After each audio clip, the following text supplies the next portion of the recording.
I'd make the coffee for her. Oh. It's a bit awkward. Well, first of all, despite what Greg Miller says, you did a great job with the panel and the, you know, the I didn't even do that presentation. That was all just a big, like, comedy sketch. So I know. People will remember me now. So maybe I'll get to come next year. Shirt. Yeah. Do you know what? I hope when I go back to the office, I fully expect everyone to shout that at me. But I hope someone's got me a T-shirt saying that. So that'd be cool. What are some fun environments that were fun to make for the game? We have space, and all the other places. What was a fun place to There are so many. It's hard to condense it into a tiny list because you've got all these new worlds. You've got Kara, Gizmo, Not, Zamorant. There's so many. We've never explored the Watchtower. We've seen the Watchtower in Lego Batman 2 and in the Lego Batman movie. But we've never been in there. We've never gone up to Martian Manhunter in the Watchtower and like tagged him and run around and explore. We've never been inside the Hall of Justice on Earth. It might be on Earth, but it's still cool to go there. It's all new and exciting. And then the Legion of Doom as well. The bad guys have got to go somewhere too, right? So it's not just you have their Darth Vader helmet-looking headquarters. Yeah, absolutely. And not only that, it comes out of the swamp. Well, as it should. As it should. We're not messing around here. We can't do the Legion of Doom justice if that doesn't. I think the only thing we didn't manage to get in was the guy saying "Meanwhile." Yeah, that's the only thing you're missing. Yeah, I mean that would have been fantastic. But, I think I sound pretty legit with that. I could have done it. So you really did. That's a really good American accent. Good job. Good job. It's my first trip here, as Greg said at the panel. So nice. Before he bullied the crap. Welcome to the party. So I want to stay. So yeah, there's so many things to explore. Not only in the levels, but in the re-roam with the planets. So there's just too much for me to sort of like pick one. So do we have Lego Atlantis? Lego Atlantis isn't a thing in Lego Batman 3, so... No, I think he already said that. They don't do it at Themyscira or Atlantis. Yeah, so, I mean, we're focused... Like Arthur said, Lego Batman 4, what? Let me have a holiday. So, we'll see what happens in the future, but, you can never say never with anything. As people may have found out with the last superhero game, but there's plenty to explore. Hopefully it's all new and exciting to all of you. So. Arthur mentioned he wasn't really big of a comic fan. He actually had to do a lot of research. Did you? Were you a big fan, or did you have to do a lot of research as well? I did have to do a fair amount of research, probably not as much as Arthur. I was saying to the guys on the other table, when I was a little boy, I was kind of just grew up not really sort of like delving into comics too much. I got a Sega console put in front of me and Sonic the Hedgehog, and the rest is kind of history. I didn't really sort of like truly discover comics until I started seeing things like the 1989 Batman movie. And it's like, who is this Batman? Like, this is so insane, what's happening, The Joker kind of terrified me, as he should when you're a little boy. But it's this incredible superhero who just has like no fear. It's just like, where did this guy come from? Like, who is he? Like, I need to know. So, and then you discover things, and then you start to see more things, like the Batman animated series. Again, I started getting into that, and then for me, I eventually sort of came around to comics, and it's like you start reading the origin stories of some of these guys.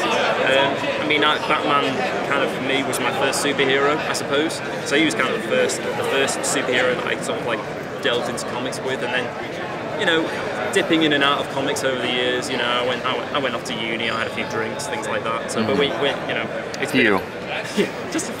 I came, when I got my gig at Sharples Tales, thanks to Arthur who hired me, funnily enough, and we started doing these Lego Batman games. But Lego Batman 1 was my first game, so it kind of just brought me back round to that. So I got to rediscover Batman and all these different characters all over again. And then since then, it's just been a roller coaster ride of fun and games in the office and reading comics and watching cartoons and research, occasionally doing work. Do you have a favorite superhero? I mean, I see you've got your Green Arrow shirt on, but that's... See, Green Arrow is kind of like my new favourite because of Arrow. I got told about the Arrow TV show. This is the thing, we work so hard at TT Games to deliver these great games for you guys that I don't see a lot of television anymore. I don't see the outside world too much. Yeah. It's like, whoa, the sunshine.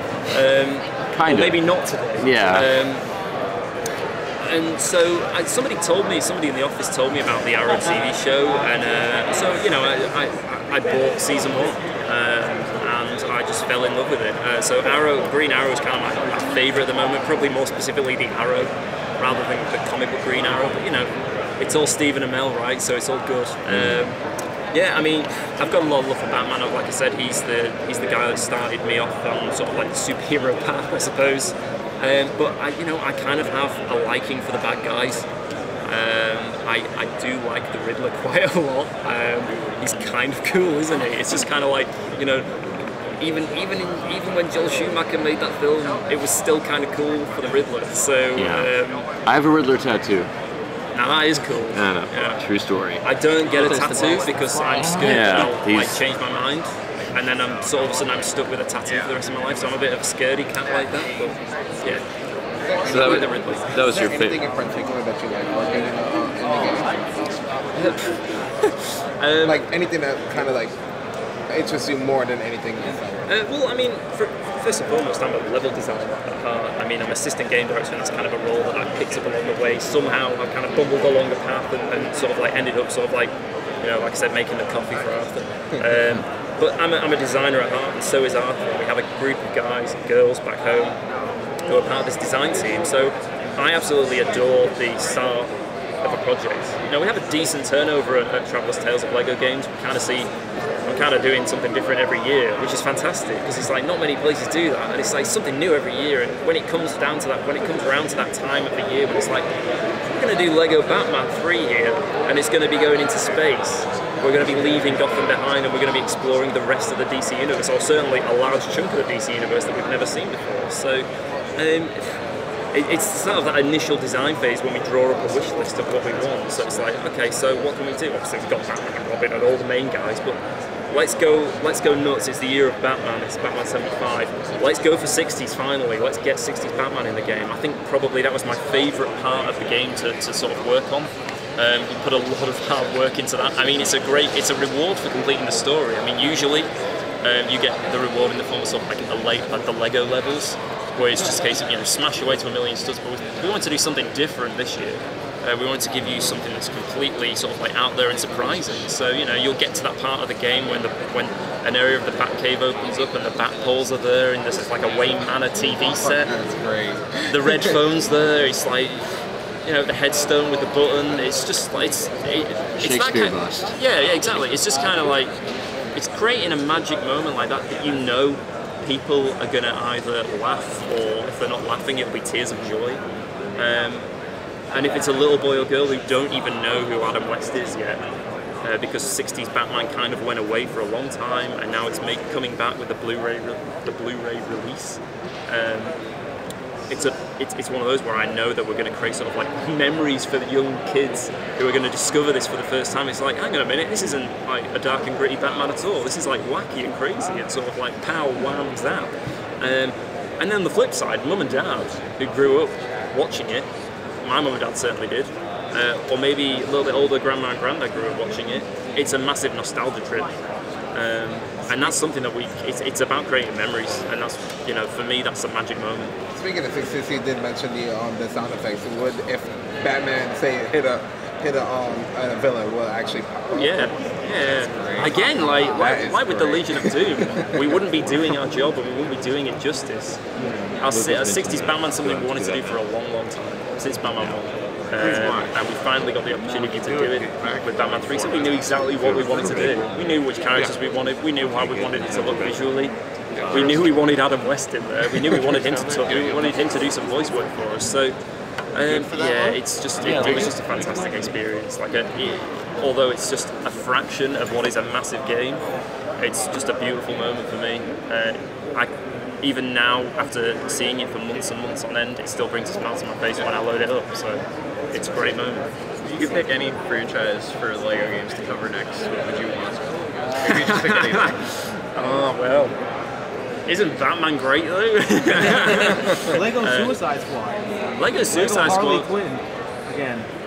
Lego, well, you know, Harley's in there already. She's announced as a character, you know, so Harley's got to be my favourite female supervillain out there. I think. Lego Ninja Turtles? Like, I don't know about that. I haven't seen any of the new shows, so, and I haven't seen the new movie, so I'm not sure what my opinion is on those guys. I used to watch the 90s cartoon, but not for a long time. I can tell you that there is something, but I'm not going to tell you it. Fair enough. I like my job. I don't want to get in trouble. Well, what about plans for DC down the line? I mean, Arthur mentioned during the panel that there are a multitude of post-credit sequences. In Batman 2, post-credit was Brainiac, and it teased this game. Can we get any hint about what we might see going forward for sure. you know, Batman I mean, 4 I don't or want, DC? you know, I'm going to keep pretty quiet about the post-credits. I don't want to give too much away. Of course. You know, post-credits are there generally for a reason. Let's just put it that way. They're either for a quick giggle and it's just sort of like a one-off sketch, or it's going to lead on to something more. And the fact that there's like more than one post-credit scene kind of like tells you a little bit. You know, they might all just be a little bit of fun, but you know, we'll have to wait and see. I just have one more crazy question. Do you think that we could see Constantine in the game with the new show coming out, or Big V Wolf? I haven't seen anything of Constantine yet in the show, but I've Maybe heard some Gotham characters. Yeah, come on, Yeah, somebody in there. Gotham's pretty dark, right? From what I've Yeah, heard. I was Again, gonna I've not say, seen it, but you know, like again, as Arthur said in the panel, when the guy asked about whether there'd be a Kevin Smith official figure, I mean, you can never say never to anything with us. There's always the possibility. There is always a possibility.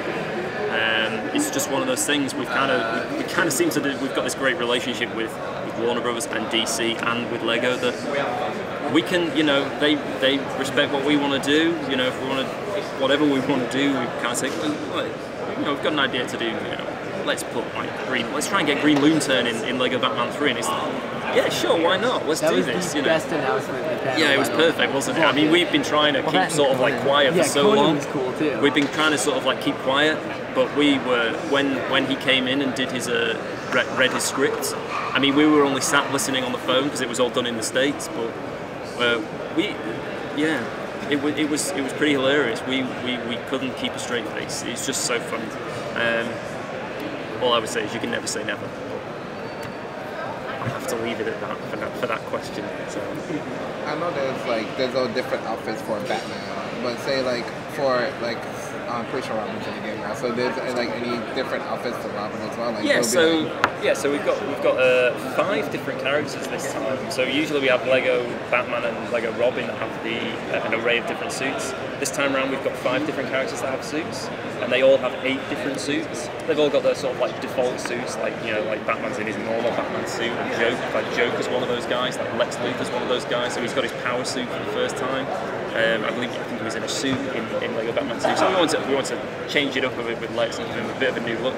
And then Cyborg's the other guy, along with Robin. So those 5 characters, they all have 8 different suits. Some of them returning suits, some of them new, like Batman's spacesuit, which is something that Lego created, and we wanted to take that and put it in the game. Obviously, with Batman going into space. So rather than having suit signals that we had in Batman 1 and 2, that kind of like were the driving point for quite linear gameplay, it started to feel quite restrictive. We wanted to give the player more freedom, the opportunity to change to whatever suit they wanted at any given time in the game. So we invented what we call Suit Wheel. So at any point in time you can hold down a button, Batman's suit wheel or Robin's suit wheel, or the other 3 guys, their suit wheel will come up, and you can basically pick whichever one you want. So Robin, for instance, his techno suit returns for Batman 1, but with a new added feature of, I don't know if you know who Toy Wonder is, but Toy Wonder kind of like, our little tribute to that character is he kind of takes the form of a remote control, like Toy Wonder version, like character that Robin can then drive around. So again, I can see with something like Toy Wonder, we have tried to sort of like dig deep into sort of like DC, sort of like the weird and the wacky and the obscure, and bring out sort of like hidden gems like Toy Wonder. So as well as that, you know, we've got things like the Magno suit, so Robin can walk up walls, or you can interact with sort of like the blue magnet Lego. And as well, he's got like one of my favourite Robin suits is he's got an illumination suit, which is basically him he's just like a massive light bulb with a battery in his backpack. You have to go and get a battery for it to work, but once he goes into like a dark cave, it'll just be like bing, and it'll just like illuminate the whole thing, and it'll reveal hidden Lego. You know, if you're in the Batcave and you go in there, a lot of bats will fly out, and it's just a really cool moment. And visually, like the visual treatment is just like spot on. It's just really nice. So yeah, and again, Cyborg, Lex, and Joker, they've all got 8 different suits for the first time. So we've really tried to like expand our sort of like our suit sort of like catalogue, I guess is the word to describe. So, and again, they can all change on the fly as well. You don't have to bring up the suit wheel. We can use the shoulder buttons to toggle between Cyborg's like giant suit, where it turns into a big mech, where it can turn into like a washing machine. I don't know if you've seen it. His stealth suit is like a domestic washing machine. Obviously, no one's going to suspect a washing machine because it's kind of like you know, it's just a washing machine, right? And his face is the little spin cycle, so it's kind of cute, and you know, it just creates a lot more freedom for those characters. All right, Steven, I have to seal you. Okay. Sorry, guys. No worries. Great talking. Thank you. I think Troy's going to be a little bit better than me. He's probably a bit more of a bigger We're not appeal. sure about that. You're pretty great. Thank you.